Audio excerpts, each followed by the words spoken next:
Graça e paz, irmãos, da parte do nosso Senhor e Salvador Jesus Cristo. Maravilha poder estar aqui com vocês para adorar o nome do Senhor nesse momento do pastoreio aqui da Igreja Presbiteriana das Graças. E eu não poderia deixar de fazer a saudação como de costume. Shalom para todos. Que Deus abençoe vocês em nome de Jesus Cristo. Nós estaremos aqui hoje dando continuidade àquilo que vocês têm feito com maestria aqui, essa leitura continuada da Palavra de Deus. E hoje eu tenho o privilégio de poder estar tratando sobre o livro de Deuteronômio, capítulo 28, onde nós estaremos dando continuidade à aliança do Senhor, aquilo que Ele estabeleceu com o seu povo após ter proferido as bênçãos e as maldições decorrentes das práticas do povo de Deus. Mas antes que isso aconteça, nós vamos estar adorando ao Senhor, louvando ao Senhor nesse momento, e assim eu espero que você também em sua casa possa estar bendizendo o nome dEle.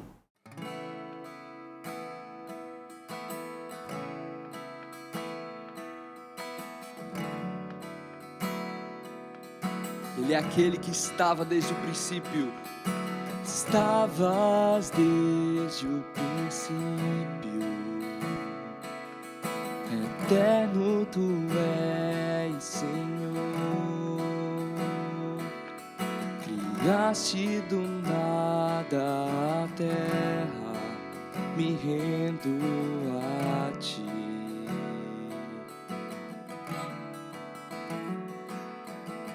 Antes que eu pecasse, pagaste o preço na cruz. Meus erros pesaram em teus ombros, me rendo a ti. Que posso dizer? Posso fazer se não entregar-te, ó Deus, meu coração?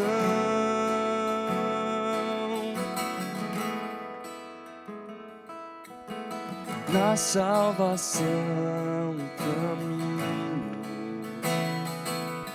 teu Espírito vive em mim. Declaro as tuas promessas, me rendo a ti. Posso dizer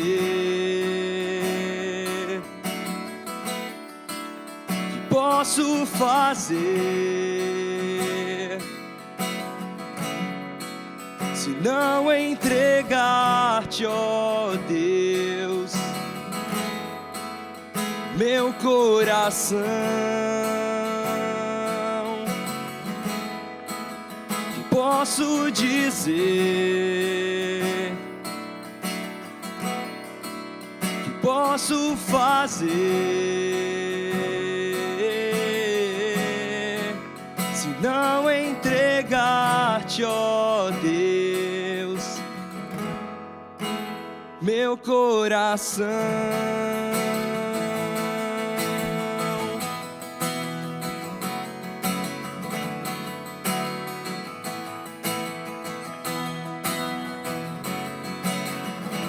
Estarei com mãos levantadas pra te louvar, pois tu deste tudo a mim, meu ser. A ti, ó Senhor, se rende o que sou, é teu. Estarei com mãos levantadas pra te louvar, pois tu deste tudo a mim, meu ser. A ti, ó Senhor, se rende o que sou é teu. Que posso dizer? Que posso fazer?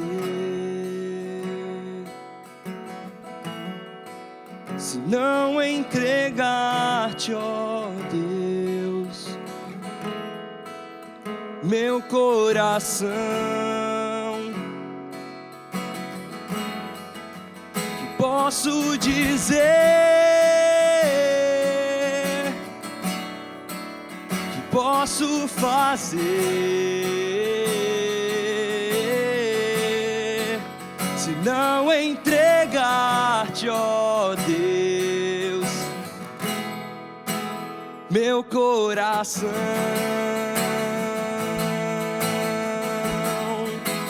meu coração, tudo que nós somos pertence ao Senhor. Estarei com mãos levantadas pra te louvar, pois tu deste tudo a mim, meu ser. A ti, ó Senhor, se rende o que sou é teu. Estarei com mãos levantadas pra te louvar, pois tu deste tudo a mim, meu ser. A ti, ó Senhor, se rende o que sou é teu. O que sou é teu. O que sou é teu.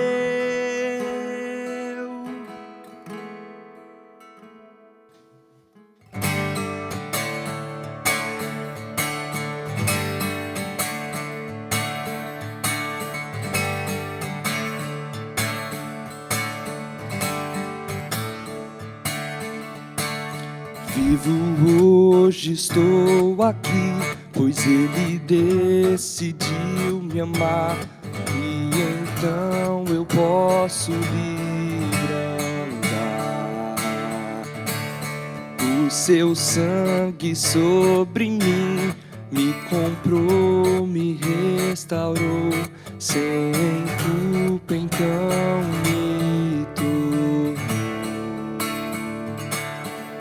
O passado já não mais tem poder, pois novo sou.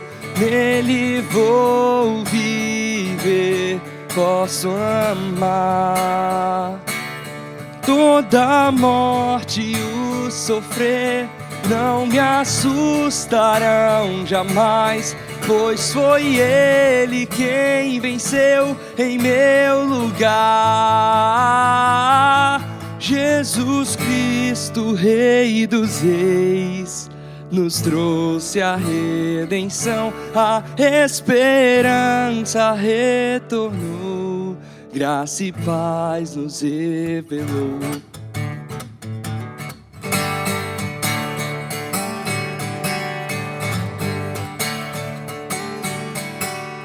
Vivo hoje, estou aqui, pois Ele decidiu me amar, e então eu posso livre andar. E o seu sangue sobre mim me comprou, me restaurou, sem culpa então me tornou. O passado já não mais tem poder, pois novo sou. Nele vou viver, posso amar. Toda a morte e o sofrer não me assustarão jamais, pois foi Ele quem venceu em meu lugar. Tudo tudo entregar, vou me render aos seus pés, vou me lançar. Tudo entregar, vou me render aos seus pés, vou me lançar. Tudo entregar, vou me render aos seus pés, vou me lançar. Tudo entregar, vou me render aos seus pés, vou me lançar. Tudo entregar, vou me render aos seus pés, vou me lançar. Tudo entregar, vou me render aos seus pés, vou me lançar. O passado já não mais tem poder, pois novo sou, nele vou viver, posso amar. Toda morte e o sofrer não me assustarão jamais, pois foi Ele quem venceu em meu lugar. Jesus Cristo, Rei dos Reis, nos trouxe a redenção, a esperança retornou, graça e paz nos revelou. Jesus Cristo, Rei dos Reis, nos trouxe a redenção, a esperança retornou, graça e paz nos revelou. Jesus Cristo, Rei dos Reis, nos trouxe a redenção, a esperança retornou, graça e paz nos revelou. Muito bem, continuamos agora aqui adorando ao Senhor e nós vamos fazer essa leitura. O texto é um pouco longo, são 29 versículos, mas de forma prática eu tentarei aqui trabalhar com vocês a questão da fidelidade do Senhor e a urgência da igreja em permanecer nessa aliança com o Senhor e Salvador Jesus Cristo. Então Moisés aqui ele vai nos relembrar da aliança que o Senhor requereu com o seu povo, e é sempre bom rememorar essas coisas porque geralmente nós, seres humanos, somos faltos em continuar na aliança que o Senhor estabeleceu. E é interessante, para entendermos um pouquinho essa aliança, é necessário nós trazermos pelo menos uma ilustração interessante a respeito do que a Bíblia fala sobre a aliança, que seria a ideia de um pacto semelhante a um pacto de um casamento. Então, quando nós nos casamos, aqueles que são casados, é óbvio, geralmente nós não apenas assinamos um papel e depois passamos a descumprir aqueles votos que fizemos. Pelo contrário, nós continuamos dia a dia respondendo aos efeitos dessa aliança. Então o texto sagrado em Deuteronômio 28, ele vai, em primeiro lugar, nessa primeira parte do versículo 1 a 9, trazer a memória da graça de Deus para o seu povo, e assim diz o texto sagrado. São estas as palavras da aliança que o Senhor ordenou que Moisés fizesse com os filhos de Israel na terra de Moabe, além da aliança que havia feito com eles em Horebe. Moisés mandou reunir todo Israel, então lhes disse: vocês viram com os seus próprios olhos tudo o que o Senhor fez na terra do Egito com Faraó, com todos os seus servos e com toda a sua terra. Viram grandes provas, sinais e grandes maravilhas. Mas até o dia de hoje o Senhor não deu a vocês um coração para entender, nem olhos para ver, nem ouvidos para ouvir. Durante 40 anos eu os conduzi pelo deserto e nesse tempo não envelheceram as roupas que vocês usavam, nem se gastaram as sandálias que vocês calçavam. Vocês não comeram pão, nem beberam vinho ou bebida forte, para que soubessem que eu sou o Senhor, o Deus de vocês. Quando chegaram a este lugar, Seom, rei de Esbom, e Og, rei de Bazã, saíram ao nosso encontro para lutar contra nós, e nós os derrotamos. Tomamos a terra deles e a demos por herança aos Rubenitas, aos Gaditas e à meia tribo dos Manassitas. Portanto, guardem e cumpram a palavra desta aliança, para que vocês prosperem em tudo o que fizerem. Essa primeira parte é justamente Moisés trazendo aqui a memória daquilo que Deus fez para o povo. Deus deu vitória ao povo, mesmo quando eles não tinham essa capacidade de combater contra Faraó, mas Deus proveu ali os meios para que eles pudessem ser libertos. E depois nós vamos ver que houve ali uma jornada, e essa jornada foi bem interessante. O que aconteceu nessa jornada? Eles estão peregrinando no deserto, e ali eles tiveram que passar por alguns territórios inimigos. E o texto sagrado nos diz que esses inimigos do povo de Deus não quiseram dar abertura para que eles passassem pela terra. O texto sagrado nos diz que, apesar disso, da pouca força, o Senhor deu vitória ao seu povo. Mas o versículo 4 nos diz uma coisa interessante. É que mesmo depois do Senhor ter feito coisas grandes, sinais e maravilhas, o texto diz que o Senhor não deu coração ao seu povo para que eles pudessem entender, nem olhos para ver, nem ouvidos para ouvir. E a gente fica pensando, como é que Deus trouxe tantos sinais exteriores e o povo ainda não conseguia se encurvar em adoração? A questão é que as experiências externas, elas não garantem uma transformação interna. Isso é importante a gente saber. Você pode ser alvo de muitos milagres, você pode ver ou saber que Deus executou muitas coisas, mas a experiência interna, ela só é realizada pela obra do Espírito Santo. É por isso que o escritor aos Hebreus, ele vai dizer que se nós ouvirmos a voz do Senhor, se você ouvir a voz de Deus, não endureça o seu coração. Porque milagres podem chover na sua frente e a gente, pode permanecer ainda com o coração endurecido. Então, isso é de suma importância para nós que somos cristãos, para entendermos que o que Deus requer de nós é que antes de termos uma vida externa, é que tenhamos uma vida interna com o Espírito Santo. Então, a mensagem clara para nós seria, ainda que nós possamos frequentar a igreja, ouvir sermões, participar de louvores, é importante que nós não sejamos insensíveis à voz de Deus, aquela que fala ao nosso coração. Tem um autor chamado Matthew Henry que ele diz uma coisa bem interessante a respeito disso. Ele diz que a memória das misericórdias de Deus deve ser combustível para a obediência, não museu de lembranças espirituais. Eu gostei dessa fala dele. Porque aquilo que nós lembramos de Deus deve ser combustível para a gente prosseguir. E não apenas para a gente ficar com saudosismo, muitas vezes morto, sem conseguir ter uma vida profícua na presença do Senhor. A segunda coisa que o texto nos apresenta, que vai do versículo 10 a 15, é falando sobre essa renovação. Depois de falar sobre a memória dos feitos de Deus, o texto sagrado nos diz a partir do versículo 10. Hoje, todos vocês estão diante do Senhor, seu Deus.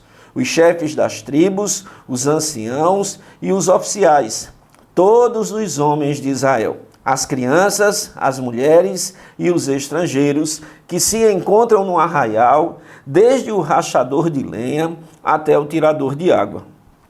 Pare que entrem na aliança do Senhor, seu Deus, e no juramento que hoje o Senhor, seu Deus, está fazendo com vocês, para que hoje o estabeleça por seu povo e ele seja o seu Deus de vocês, como ele lhe prometeu e como jurou aos pais de vocês, Abraão, Isaque e a Jacó.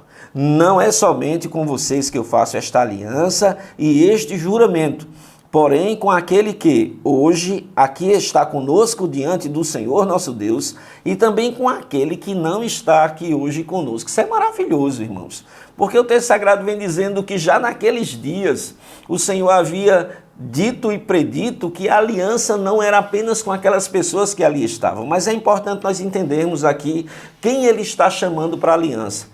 Todas as pessoas, aqueles que foram constituídas de autoridade, mas também as crianças. A aliança do Senhor é para os pais, para os filhos e para os filhos dos teus filhos. Então essa universalidade da graça, da aliança, é estendida a todos aqueles que obedecem à palavra do Senhor. Mas O texto sagrado nos fala sobre uma aliança que não é apenas temporária, mas ela é geracional e continuada, porque o texto sagrado vai falar justamente sobre isso, que nós também somos alvos dessa oração. O próprio Senhor Jesus Cristo, na oração sacerdotal, quando ele falou sobre aliança, ele vai dizer que ele rogava ao Pai não somente pelos seus discípulos, mas por todos aqueles que vierem a crer por meio do seu nome. Então, o versículo 15 diz: porém, com aquele que hoje eu estabeleço aliança,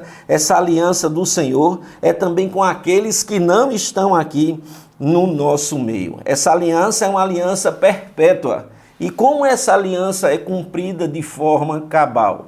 Quando o Senhor Jesus Cristo ele vem até nós. É por isso que naquele dia, na ceia do Senhor, ele vai dizer que o sangue é o sangue da nova aliança. Não é que a aliança do Antigo Testamento ela é uma aliança falha, mas era uma aliança que não era completa. Era uma aliança que apontava, de fato, para alguém perfeito. E esse perfeito não era Moisés, não era Davi, não era Daniel, mas o perfeito é o próprio Senhor Jesus Cristo que estabelece a nova aliança no seu sangue. Então a igreja é uma comunidade da aliança chamada a viver em fidelidade coletiva e pessoal diante de Deus. Essa fidelidade deve ser algo unilateral. O Senhor já é fiel para conosco, mas ele exige de nós a fidelidade. E por isso, a partir do versículo 16 até o versículo 21, ele nessa aliança traz as devidas advertências que todo o povo de Deus deve assim observar. Porque o texto diz lá no verso 16: porque vocês sabem como habitamos na terra do Egito e como passamos pelo meio das nações pelas quais vocês passaram. Viram as suas abominações e os seus ídolos, feitos de madeira, de pedra, e viram também a prata e o ouro que havia entre elas.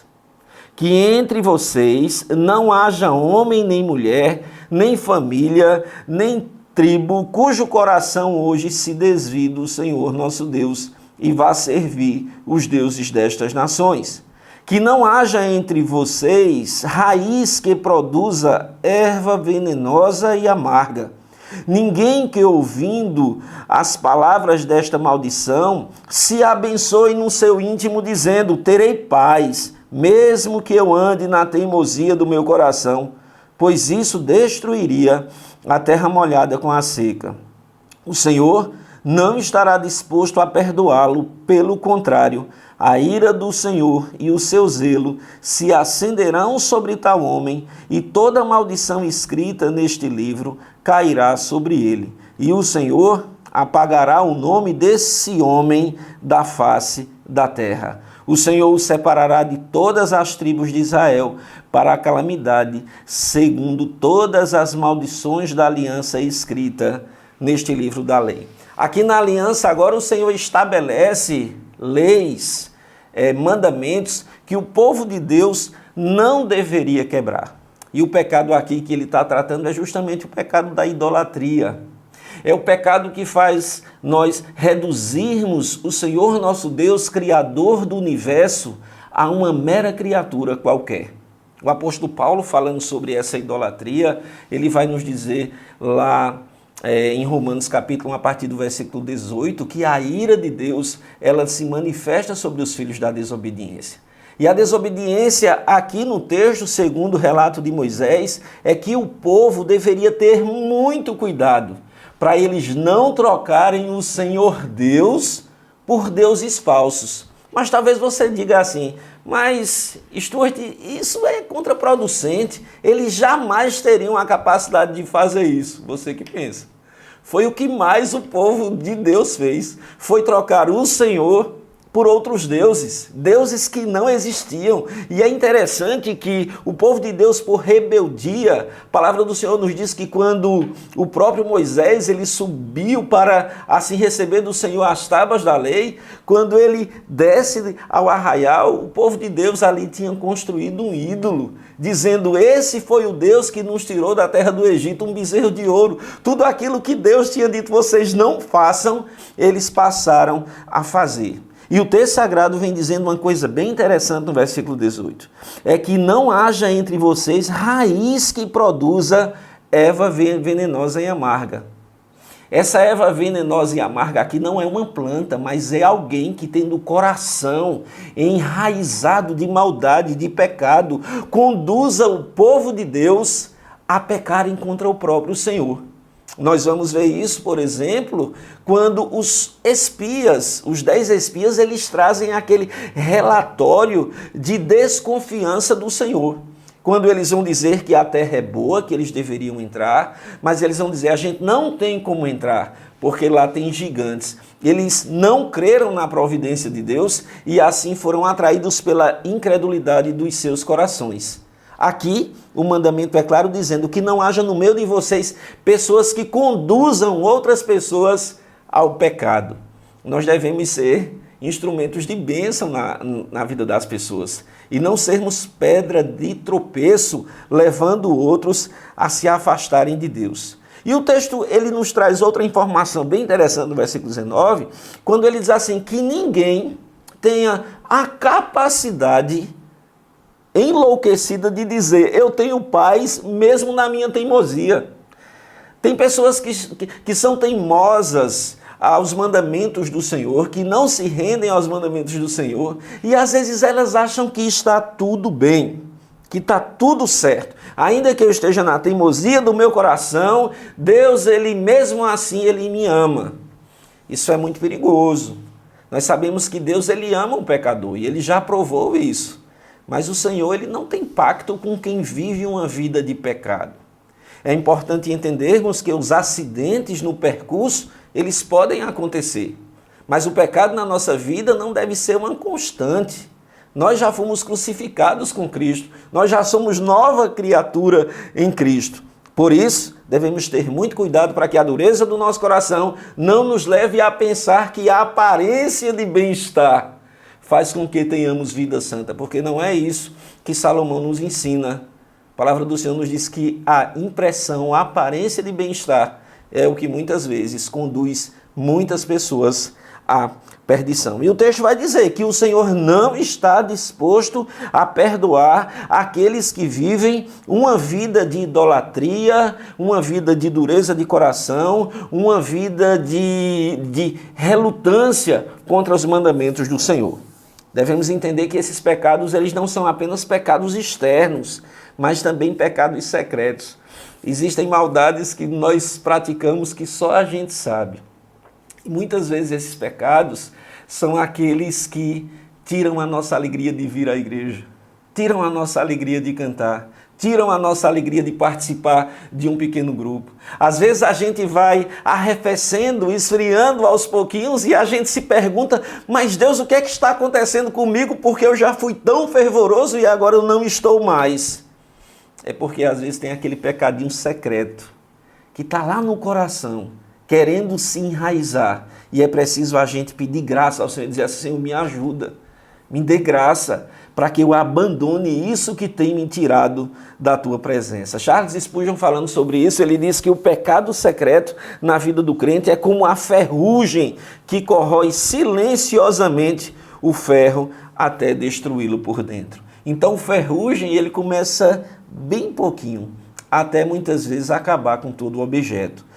Por último, nós vamos ver que além de falar da memória, da renovação, do perigo de um coração endurecido, nós vamos ver o juízo de Deus também sendo revelado e prometido sobre aqueles que desobedecessem. Versículo 22 diz assim, então, a geração vindoura, os filhos que vierem depois de vocês e os estrangeiros que virão de terras remotas, verão as pragas desta terra e as suas doenças com que o Senhor o terá afligido. Aqui o Senhor está dizendo que aqueles que permanecerem rebeldes, aqueles que não se sujeitarem à sua palavra, ao seu mandamento, essas pessoas verão as penas de sofrerem por causa das maldições decorrentes da desobediência. O versículo 23 diz, verão toda a terra abrasada com enxofre e sal, de modo que não será semeada, nada produzirá, nem acrescentará nela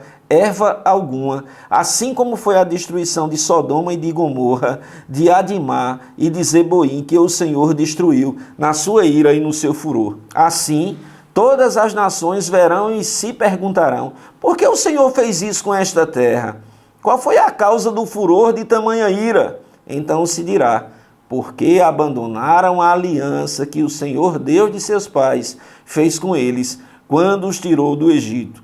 Eles foram e serviram outros deuses e os adoraram, deuses que não conheceram e que ele não lhes havia designado. Por isso, versículo 27 diz assim: a ira do Senhor se acendeu contra esta terra, trazendo sobre ela toda a maldição que está escrita neste livro. Com ira, indignação e grande furor, o Senhor os arrancou de sua terra e os lançou para outra terra, como hoje se vê. As coisas encobertas pertencem ao Senhor, nosso Deus, porém as reveladas nos pertencem a nós e aos nossos filhos para sempre, para que cumpramos todas as palavras desta lei. Quando nós olhamos esse texto, nós vamos ver que é como se o Senhor Deus já tivesse visto o que iria acontecer alguns anos mais tarde. O povo de Deus se rebela, se distancia do Senhor, e o texto sagrado nos diz que ele levaria o seu próprio povo para outras terras. Nós vamos ver que o povo de Deus passou por 2 cativeiros. Justamente se cumprindo a palavra do Senhor, quando ele disse que aqueles que quebrassem a sua aliança, ele não teria piedade com essas pessoas. E nós vamos ver que o povo de Deus passou vergonha por causa disso. Deixaram um manancial de águas vivas e tentaram cavar cisternas rotas, na linguagem de Jeremias, onde não continha água. E por que essas coisas aconteceram? Por causa da idolatria do coração deles, porque eles não guardaram a aliança. O texto sagrado vem dizendo, irmãos, que a promessa para aqueles que viessem a desobedecer era que eles sofreriam as punições. Talvez você possa dizer assim: mas Deus é muito mau. Pelo contrário, Ele é muito bom. Porque Ele sempre levantou homens de Deus para advertir o povo e dizer assim: venham para o caminho, não saiam do caminho. Quando você vai ler o profeta Jeremias, por exemplo, tem essa experiência, você vai ver que é como se Deus estivesse humilhando o povo dizendo: olhe, as prostitutas, elas traem e os seus maridos não a querem. Vocês me traíram e eu quero vocês de volta. O amor de Cristo, ele nos constrange nesse sentido. Porque quando nós pecamos, nós merecemos a condenação. E o que o Senhor nos dá é a graça de podermos nos levantar. Se pecarmos, o caminho agora é outra queda. Mas não uma queda em pecado, mas uma queda de joelhos na presença do Senhor, rogando a graça dele para que o perdão nos alcance. Mas é necessário nós atentarmos para isso. Que o Deus que é amoroso, o Deus que faz com que a gente se lembre das coisas que Ele fez, o Deus que nos chama para renovarmos a nossa aliança com Ele, é o Deus que nos adverte sobre o perigo da idolatria e o perigo de sofrermos as consequências dessa punição. E você diz assim: eita, pastor, mas a Bíblia é muito dura. É nada, a Bíblia é muito mole. Sabe por quê? Porque todos nós merecíamos ir para o inferno e a gente vai para o céu. Já viu? A gente peca e não vai mais para o inferno, não tem como mais, porque aquele que começou a boa obra em nós há de completá-la até a vinda de Cristo Jesus. Tem uma doutrina que geralmente a gente trata na teologia reformada, que eu vou escrever um livro, mudei esse negócio que eu não gostei não. Porque fala sobre a perseverança dos santos. Mas o santo não persevera. Quem persevera é Cristo, em nos levar até o final. Se não fosse a graça dele em nossas vidas para nos levar até o fim, eu e você, a gente desistia todo dia. Mas o Espírito Santo faz, sabe o quê?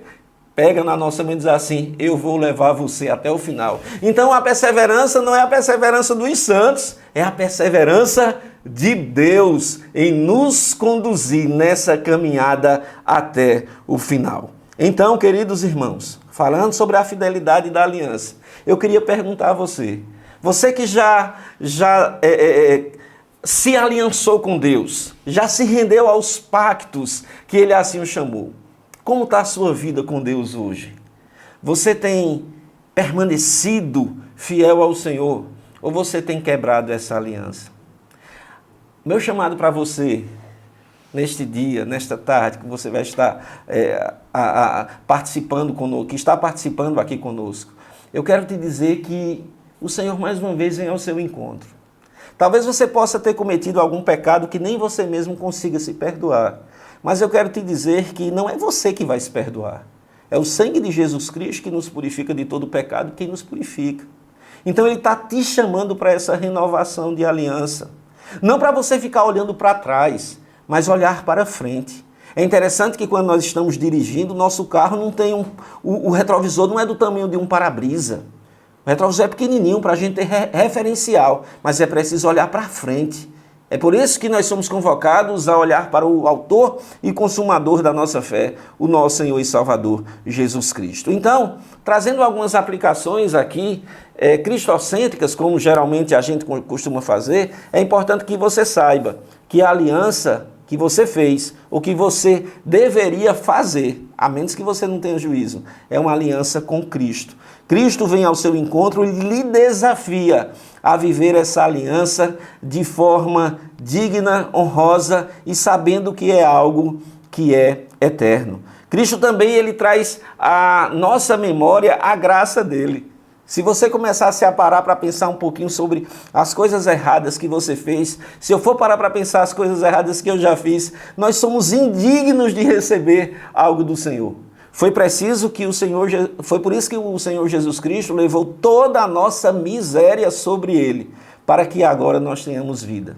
O castigo dele, o sofrimento dele, os açoites que ele levou, isso fez com que nós agora sejamos aceitos diante de Deus. Então Cristo, ele traz essa memória da sua graça em nossas vidas. Cristo também é a santidade que nos purifica de nossa idolatria. Talvez você possa agora dizer assim, mas pastor, esse negócio de idolatria não combina comigo porque eu não sou idólatra. A questão é que nós temos uma percepção muito efêmera sobre idolatria. O apóstolo Paulo escreve nos Colossenses, ele vai dizer que a avareza é idolatria. Amor ao dinheiro é idolatria. Colocar qualquer coisa no lugar de Deus em nossas vidas é idolatria. É por isso que a gente tem que pedir graça ao Senhor e dizer assim, Senhor, não permita que os ídolos estejam no meu coração, mas que o Senhor venha retirá-los em nome de Jesus Cristo. E nunca esqueça que o Senhor Jesus é a revelação suprema de Deus para as nossas vidas e por isso devemos ser fiéis à aliança que Ele estabeleceu para conosco. Que Deus lhe abençoe muito em nome de Jesus Cristo. Que você olhe para aquilo que o Senhor determinou nos dias de Moisés, sabendo que essa mesma aliança é a aliança que foi cumprida em Cristo e que Cristo agora também nos chama para permanecermos nessa aliança ou então para entrarmos nessa aliança. Que Deus muito te abençoe no nome do nosso Senhor e Salvador Jesus Cristo. Eu queria, nesse momento, fazer uma oração pela sua vida. Nós vamos estar rogando as bênçãos de Deus. Você que está conosco nesse momento, que você entenda que o Senhor, Ele não te abandona. Que o Senhor, Ele não vai desprezar você porque você cometeu algum pecado. Nós que somos pais e os nossos filhos, quando eles erram, nós os corrigimos, mas a gente não abandona os nossos filhos. Se nós pecadores temos essa essência de cuidar daqueles que são nossos, quanto mais o Senhor Deus. Então o Senhor te chama mais uma vez, para que você renove a sua aliança com o Senhor neste momento. Oremos. Pai, muito obrigado por tudo que o Senhor tem feito.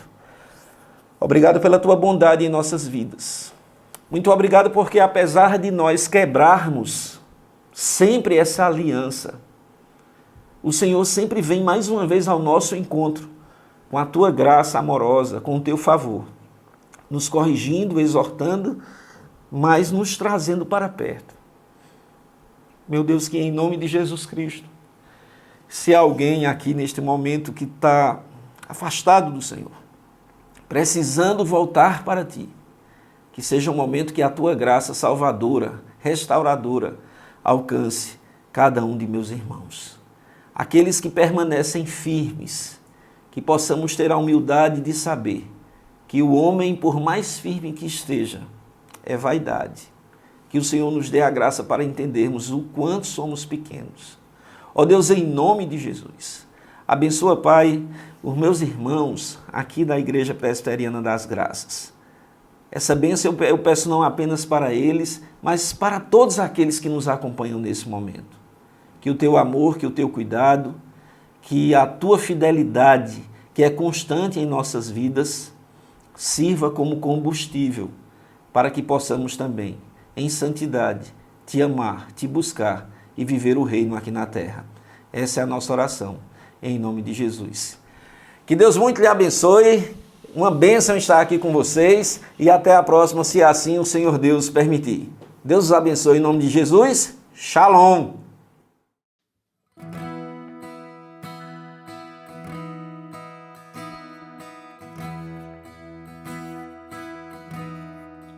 Tu és o Deus que sacia o deserto do coração, em quem devo confiar, a ti me apego. És o auxílio e a sombra de tuas asas descansarei. Pela tua forte mão estou seguro. De todo coração desejo contemplar a tua força, a tua glória e o teu poder. Por toda a vida bendirei, levantarei as minhas mãos, todo meu ser se satisfaz em teu amor. Com alegria cantarei uma canção de gratidão. A tua graça é bem melhor que a vida. De todo coração desejo contemplar a tua força, a tua glória e o teu poder. De todo coração desejo contemplar a tua força, a tua glória e o teu poder. Por toda a vida bendirei, levantarei as minhas mãos, todo meu ser se satisfaz em teu amor. Com alegria cantarei uma canção de gratidão. A tua graça é bem melhor que a vida.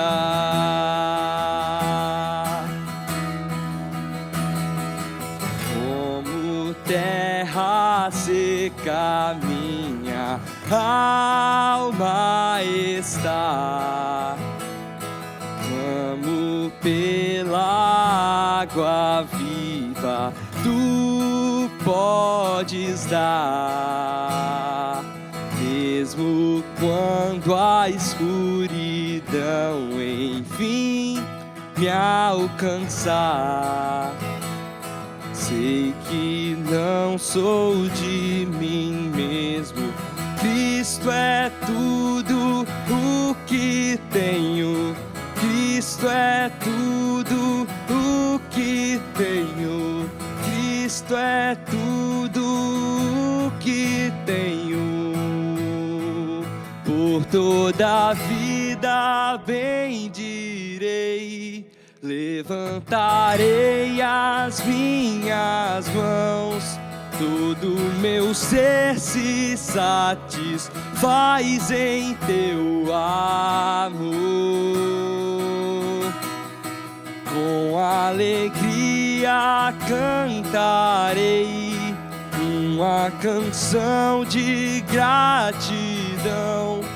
A tua graça é bem melhor que a vida.